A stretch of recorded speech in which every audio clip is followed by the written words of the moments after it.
Hey guys, it's a rainy day here in the Philippines and you're back at Dexter's World Channel. Well, today, as I promised you, we are going to give the first food of the Betta fries that we have produced. Yesterday, we were able to show you that these boxes have many babies. Yes, we will examine this if there are still babies.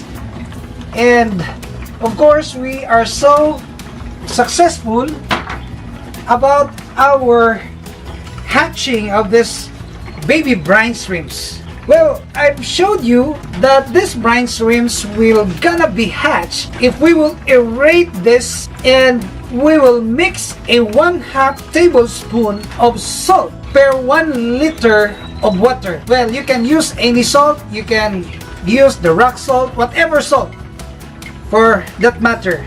So it will work as long as it is salt. Now, today, we will examine if these brine shrimps are already good for feeding.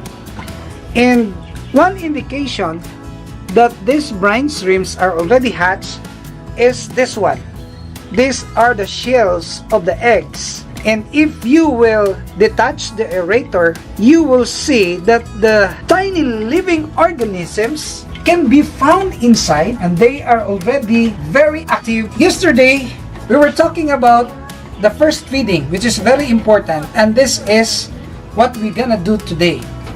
Another question is, shall we remove the male betta from the breeding containers? The answer is it depends. We have to determine whether the male betta is no longer making bubbles. So if he is not anymore making bubbles, that's an indication that the babies can survive without the father. Like in this case. In this case, you will see that this baby betta are swimming freely and some of them are already very independent because they are no longer attached to the bubble nest made by the male betta. And the question is, are we going to get this male from the breeding tank? My answer is, it's too early. Not yet. What about this one? Of course, this one has the same case. You can see bubbles and babies are still getting near to that bubbles. So it's too early to get the father, the male betta. What about this one, the third box? Wow, the third box is here and you will see that there are also many babies, but under the sleeve there are still bubbles. So they still need the father. And the fourth one is here. You look at this one. Though some of the babies are swimming freely and they are independent, but some still needs the care of the father. So it's not yet practical if we will remove the father from the breeding tank. What about this one? This one, remember this one, this is the wife beater, the killer, but you look at this, he has plenty of babies. The second pair is really very successful. Well, I can see bubbles, so we will not yet remove the father. And this one, about this one, yes, you cannot yet remove because there are bubbles, meaning that the father is still taking care of the babies. And this one is different because the babies really are already very independent. So in this case, we will remove the father because we have noticed that the babies are already freely swimming and they can survive on their own.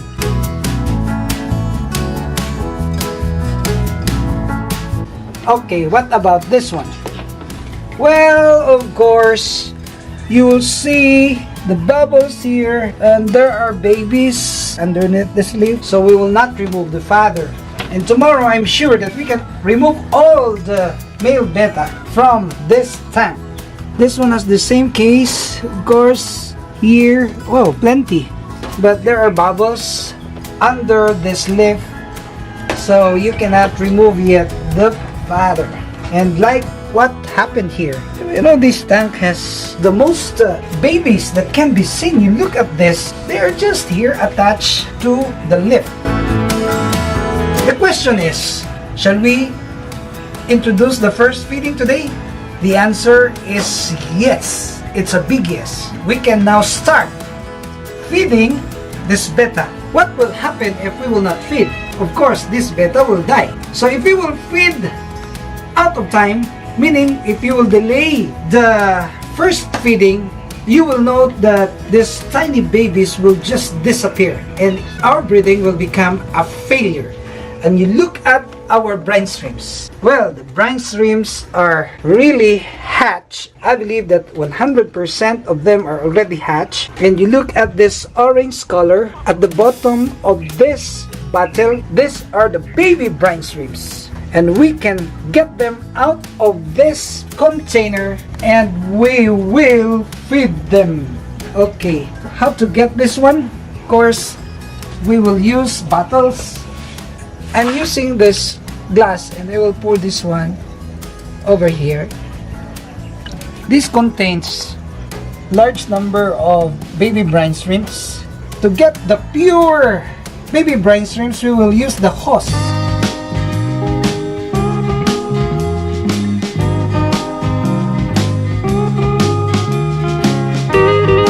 So once you have hatched your brine shrimps, the technique to extract the babies apart from the shell is to siphon them. And what I am holding now is this kind of hose. Okay, and this hose will be used to siphon the baby brine shrimps that are settled underneath.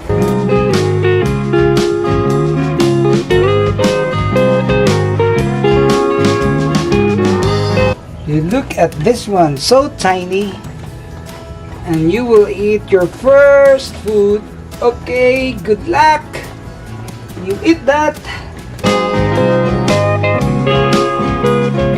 You know, baby brine shrimps is more safe than Dapnia because this is clean, considering that the source is clean and you cannot expect that there are bacteria because this is hatched also with salt. We don't overfeed.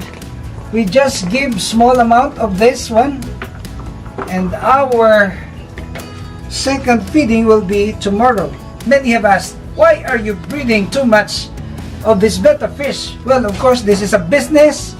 I have a pet store and some people will just come here and buy on a wholesale basis. They're buying thousands, hundreds of Betta fish, and they will also sell that to their respective localities.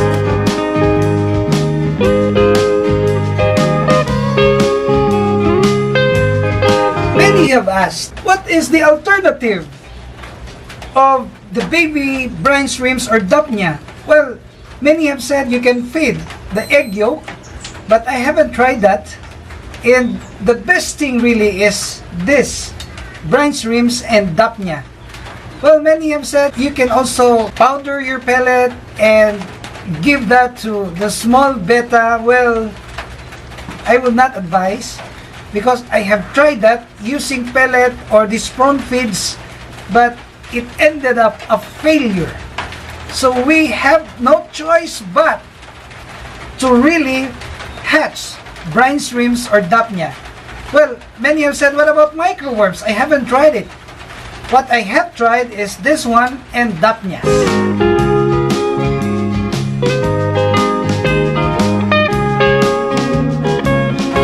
3 days from now, we will transfer this one to a bigger container.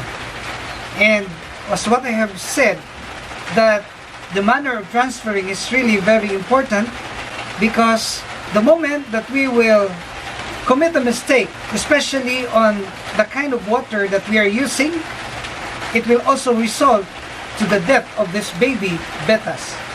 So we will condition the water, we will put some Indian almond tree, and of course we will ensure that the temperature of the water from here to the bigger tank is really the same, because if we will commit a mistake, the temperature will vary, then of course it will really cause the death of this betta fish.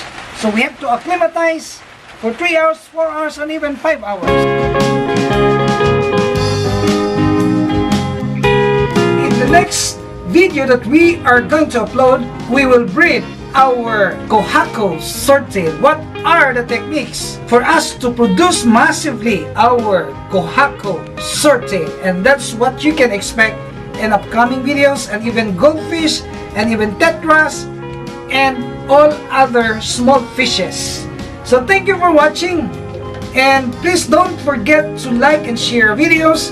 And don't forget to subscribe if you haven't yet subscribed. Thank you for our new subscribers, and welcome to our channel, only here at Dexter's World.